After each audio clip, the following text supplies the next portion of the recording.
So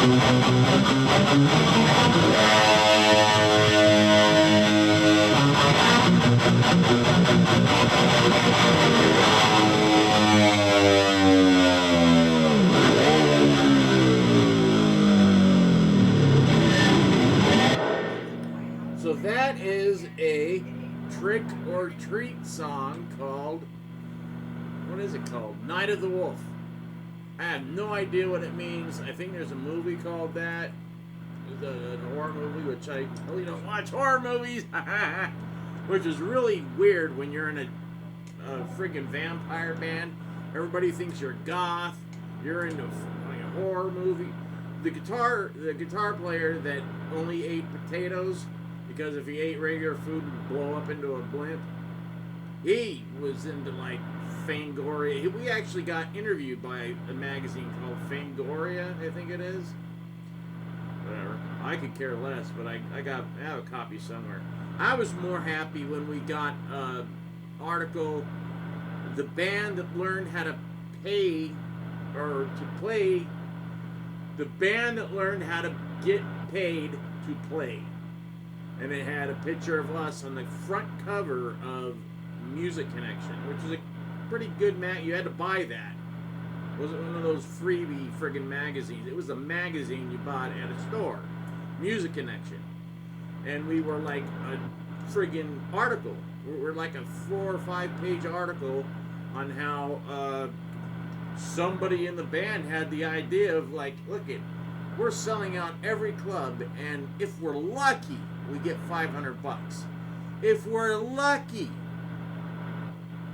That didn't happen with friggin' Motley Crue. It happened with a lot of other, people, because the clubs got, wind of, hey, you know what? We don't have to pay these idiots anything. They'll pay us, which is exactly what happened. It was called pay to play. They would say, here, you want to play the Roxy or the Whiskey or the Troubadour or whatever. Not the Troubadour as much. Once you got a thing going with the Troubadour and they knew you could bring in 100, 200, 300, depending, when we could definitely sell out the Troubadour with Trick or Trunk, Trick or Treat, Fatal Attraction, then, we just had to show up, people would come, everybody would be happy, and that was it. But I said, why don't we, because I was actually on a road trip with a friend of mine. I can't remember why. Oh, you know what it was? I was actually going to get my son in Arizona, or go visit him when he was visiting his mom. This is when we used to do this when he was little. So I stopped by in Arizona, and I'm in my truck, and I'm like, I'm going to go to a club. So I went to the Mason Jar, and I told them about my band, and they're like, whoa, we would love you guys to come out here. I go, us drive from, LA to here? They're like, well, how many people do you draw? I go, we sell out every club. You don't believe me? Call them. Look in the friggin' magazines. Look, not lying. They're like, okay, well, can you sell out 3 nights? I go, I'm pretty sure we can, because if you say a Hollywood band is playing here, because we'd already done it. We already did it at this little, junk club called Buddies. We played 3 nights. The first night was test night. We didn't know it was a test, but it was a test. And they were making the switch from country to metal rock and roll club right in the middle of a Thursday night. So they had a country band, then they had a local band called Gadzooks. Half of the band was Mormon. It was funny because it's just funny. And then we came on. And we have it on video. And we actually use it. It's when Trey, the singer, rips the heart out of the girl. She comes up, in a trance, she walks onto the stage and they start making out. And then he pretends he's going to take her top off, and instead he rips her heart out. And he's like licking it, rubbing it on himself, and then he runs back. And then we stop. And then in Hollywood, everybody's like, yeah! And there, it was like, what the? And then you hear this one cowboy, you guys are fucked up! And we're like, oh, crap. So we just went into the next song and just kept going.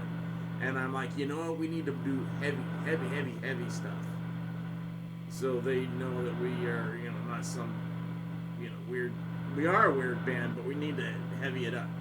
So we did it. We, you know, we closed with, we played Immigrant Song, which, you know, everybody likes that, even the Cowboys. And Rock and Roll, because there's a, you know, Johnny knew every Led Zeppelin song, guitar player. Johnny Crystal, Johnny Crypt, when he was in the worst lineup of LA Guns ever. They did the worst album. It sold the worst. The tour was the worst. Ralph from the Van Halen Atomic Punks, he joined the band, but he was in the middle of a whole heroin thing, so he would end up being so high that he only could sing Van Halen songs. So the band learned the first, you know, all the David Lee Roth era Van Halen albums, except for 1984. They didn't learn any songs out of that. And they just played that. And they try to stick in a, you know, an LA Guns song if Ralph could do it. Ralph being the guy that's now in that big band. What is it called? He was in Atomic Punks, and now he's in that band with Satchel and all them, those idiots. Steel Panther. Very good. Okay, so we get noticed by Capitol Records, Trick or Treat, my band. This is the story. I'm going to try to do it fast so I don't just burn up time like I just did. I'm really tired, and I got to go pretty quick. Okay, so there is a big place called Audible Rehearsal Studios. It used to be in Burbank. It was the, like, top of the line. All the big bands, if they were in town to record, or if they were getting ready to tour, you know, blah, blah, blah, blah, blah. And there was 3 rooms. There was a big room, like, as big as a club. Not really. And because we rented it a few times for 2 weeks to get ready for our first show with Trick or Treat. And for 2 nights, we invited everybody that we could think of. So we had like 200 or 300 people there with kegs and, you know, party balls. I don't even think they have party balls. Coors used to have this thing called a party ball. We had like 20 of them lined up and a bunch of white substance all over the place. And we put on makeup, and this is when me and Tony decided we need to go death. We need to do Shout at the Devil looking, but better. Like kind of, you know, Too Fast for Love and Shout at the Devil crossed. Like, so like street leather, chains, but death gray and spitting blood and, you know, stuff. We had no idea that Mandy, the singer, was going to come out in thigh-high boots and a G-string, because he had a big, you know, overcoat, like a long black leather overcoat, and he'd come out of a coffin, because I had coffins all over the place. So I went down to this place called S&S Casket Company in Glendale, and my dad had a pacer. Yes, the pacer from the movie, you know, those 2 guys. I can't think of the damn movie. But yeah, you know, that goofy glass bubble car. I'd go down there, I'd shove 2 caskets in the back of it. This is like 3 or 4 in the morning. I'm drunk as hell. And I'd drive them home, pull them out the back of the car, go back down, get 2 more, drive them home, pull them out of the back of the car, down. So I had 6 caskets behind the garage, which was where we rehearsed, because we cleared out, put in a PA system. We had like 3 Marshall stacks, a bunch of friggin' bass amps, drum set, and a PA. And that's where we rehearsed a lot. When we had to do it, we didn't want to, you know, spend money, and it was hot, so we'd sweat out a lot of friggin', you know, fluids, and we got into fighting shape for, you know, shows. So anyways, If we didn't need to do that, we went to Audible, because then we would get a full-on, you know, PA system. Everything was mic'd. The guitars were mic'd. The guys, you know, the people that worked at the place, mic your guitars, mic the, you know, bass amps coming through, the vocals, the drums, everything's mic'd. Now, in the big room, it was great because you got a really great sound, you know, like a club, like a really nice club. And when Motley Crue was, when Motley Crue, okay, so let's do this. Okay, so we're getting ready to play. We played our first show. Capitol Records saw the TV show. They wanted to see us play again. So Troubadour says, we're going to put you headlining on Friday night. We're like, what? We just played there like a week and a half ago, and we already played a club called Joshua's down in Anaheim. So we went there, and we didn't know that two guys from Capitol Records had seen the television show. They were both coming down to see us. So they did, and they wanted to know, okay, who's running the band? Who's the guy we tied? And I said, me. Talk to me. And they're like, okay, this is what we got to do. We need to set up a showcase. Where do you guys rehearse? I said, Tony, come here. I said, these guys are from Capitol Records. You know, he's playing a goal. All right, cool.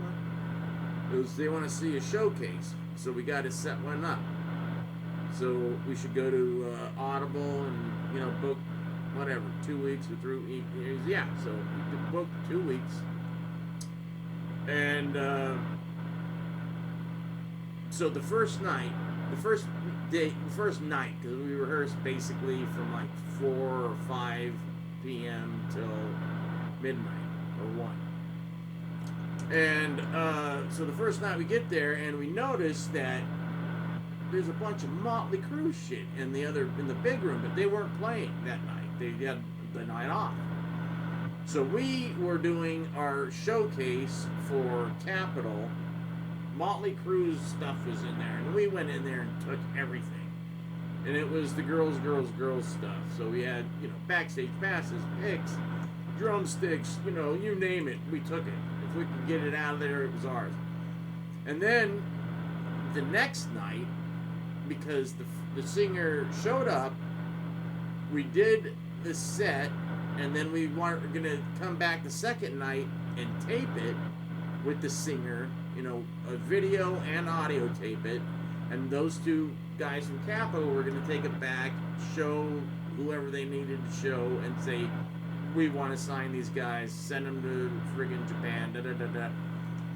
The singer didn't show up, so we made a fucking audio tape. I was so pissed. Which was good enough, because then it got us a tour to Japan. So we're like, okay, whatever. Someone has got to go find Mandy lying the dumbass. He was afraid that if we got signed, they would find out that he snuck over here from Canada. So he went from Germany to Canada and then snuck down to Hollywood. I don't know why. And he thought that he was going to screw up the whole thing and they were going to find out and send it back. I go, no. They're going to help you get your paperwork because they want to sign us. It's like a $2.5 million signing. It was a big deal because this was 1987. So it wasn't crash and burn time. People were still getting signed. You know, Appetite for Destruction was getting ready to come out. Hadn't come out yet, but when it did, that changed a lot of things. But still, we could still get away with it. Because you see the first Guns N' Roses, you know, they got makeup on, their hair's done, and they're trying to hide, you know, Slash's ugliness. So, the third night, Motley Crue's there. And the Capitol guys are gone. And Mandy did show up, and we partied, and we played. He didn't drink, he didn't do anything. He would just, you know, girls. Which is, you know, whatever. That's just Mandy such a, ugh. Anyways, and he's got, I don't know, I believe he's still got the same exact friggin' fake hair, what do you call it, extensions. He had, because the night before